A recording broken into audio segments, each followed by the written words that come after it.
Di sebuah desa kecil, ada seorang tukang reparasi bernama Pak Udin yang terkenal suka memberikan solusi kreatif pada semua masalah yang dihadapinya.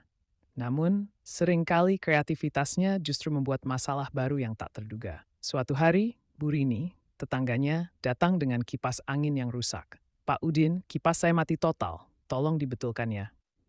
Pak Udin mengangguk dengan penuh percaya diri. Ia membongkar kipas itu di bengkel kecilnya. Setelah beberapa jam, ia berkata, "Beres, Bu Rini, sekarang kipasnya lebih kencang dari sebelumnya."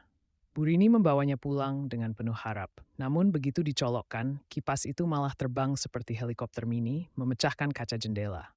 Bu Rini teriak, "Pak Udin, ini kipas atau drone?" Keesokan harinya, Pak RT datang dengan masalah baru. "Pak Udin, TV saya nggak ada gambarnya, cuma suara saja." Pak Udin berpikir sejenak, lalu memasang sebuah antena yang ia buat dari hanger dan sendok. "Ini pasti ampuh, Pak, terbaru," katanya bangga. Setelah dihidupkan memang menampilkan gambar, tapi malah siaran dari stasiun di negara lain. Pak RT yang ingin menonton, sinetron lokal malah bingung melihat berita dalam bahasa Rusia. "Pak Udin, saya jadi belajar bahasa asing ini gara-gara Anda," keluh Pak RT. Belum selesai masalah Pak RT, datang lagi Pak Kades membawa jam dinding yang mati. "Pak Udin, bisa perbaiki ini? Jarumnya nggak gerak." Pak Udin memeriksa jam itu dengan saksama, lalu berkata, "Tenang Pak Kades, saya punya solusi." Setelah beberapa menit, ia memasang kipas kecil di belakang jam agar jarumnya terus bergerak. Saat diuji, jam itu memang bergerak, tapi kecepatan jarumnya seperti balapan motor GP.